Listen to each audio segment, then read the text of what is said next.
अस्सलाम वालेकुम दोस्तों, कैसे हो? मुझे उम्मीद है कि आप सब सही हो गए। न्यू अपडेट के साथ मैं आपके सामने फिर आज रोज के हैं। कुवैत में रहते हैं, कुवैत की खबरों से हमेशा के लिए अपडेट आना चाहते हैं तो ये वीडियो आप शुरू से लेकर आखिर तक देखते रहिए। इस वीडियो के अंदर मैं आपको काफ़ी ज़्यादा इंपॉर्टेंट जो इन्फॉर्मेशन देने वाला हूँ और आप लोगों को बताने वाला हूँ कुछ ऐसी खबरें जो कि आपको बहुत ज़रूरी जान लेना है, क्योंकि कुवैत ने बोल दिया है कि अब ऐसे लोगों को जल्द से जल्द जो है वो छोड़ देना चाहिए। अब वो कहाँ से छोड़ना, क्या करना, क्या नहीं, वो पूरी जानकारी मैं आपको देने वाला हूँ। सब्सिडी के सामान के हवाले से कुछ बड़ी खबरें आ रही हैं जो कि सामान कुवैत से बाहर जा रहा था, उसके बारे में क्या कहना है। तो चलिए फिर बिना देरी की वीडियो शुरू करते हैं। लेकिन सबसे पहले मैं आपको बताना चाहूँगा, एक बड़ी खबर आ रही है कुवैत के अंदर, और ये कुवैत की जो एम्बेसी है, जैसे कि आपको मालूम है इंडिया की एम्बेसी अलग अलग कंट्रियों में हर जगह पे है, ऐसी कुवैत की एम्बेसी अलग अलग जगह पे है।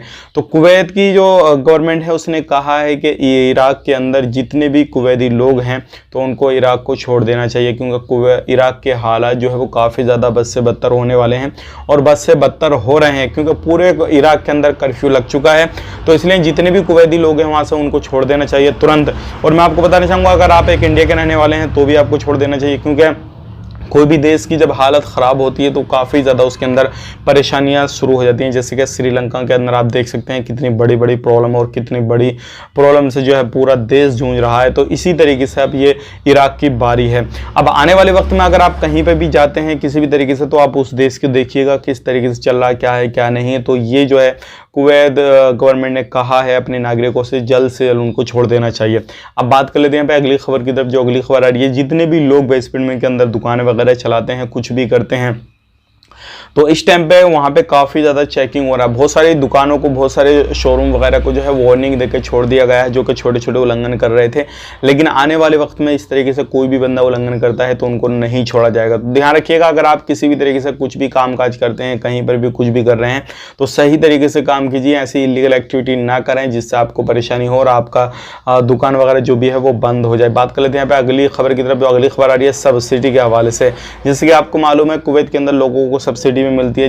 जो लोग सिटीजनशिप ले चुके हैं कुवैत की, तो उनको बिल्कुल फ्री सारा कुछ राशन वगैरह मिलता है। तो वो सामान काफ़ी ज़्यादा जो ट्रक वगैरह, जो कैंटर वगैरह होते हैं, उनके अंदर भर के जो था वो विदेशों यानी कि अलग अलग कंट्रियों में सप्लाई किया जा रहा था। वो सामान को पकड़ा गया बहुत ज़्यादा, और कुवैत गवर्नमेंट की तरफ से अपडेट दिया गया है कि इसके बारे में छानबीन की जाएगी और आने वाले वक्त में हो सकता है कि इसको बंद किया जाए। तो ये एक बड़ी खबर थी जो कि मैंने आपसे शेयर कर दिया। अगर आप इंडिया के रहने वाले हैं, किसी भी तरीके से कहीं पर भी रहते हैं, तो ध्यान रखें, सावधानी बरतें। इस टाइम पर काफ़ी बड़े बड़े चेकिंग हो रहे हैं, चाहे वो एकामे को लेकर हो या फिर काम को लेकर हो या फिर आपको किसी भी चीज़ को लेकर चेकिंग हो सकता है और कभी भी हो सकता है। कोई ज़रूरी नहीं है कि जिस एरिया में आप रहते हैं वहाँ पे नहीं, आपका जो अगर मजरा वगैरह में रहते तो वहाँ पे भी चेकिंग हो रहे हैं, दुकानों में भी हो रहे हैं, मॉल वगैरह पे भी, सब जगह पे चेकिंग हो रहे हैं। घूमने फिरने जाते हैं तब भी, कोई शॉपिंग वगैरह करने जाते हैं तब भी चेकिंग हो रहे हैं। तो इन चीज़ों का आपको खास करके ध्यान देना है। वीडियो अच्छा लगा लाइक कर दें, शेयर कर दें। आप अपना ख्याल रखें, अपनी फैमिली वालों का ख्याल रखें। Take care, bye bye.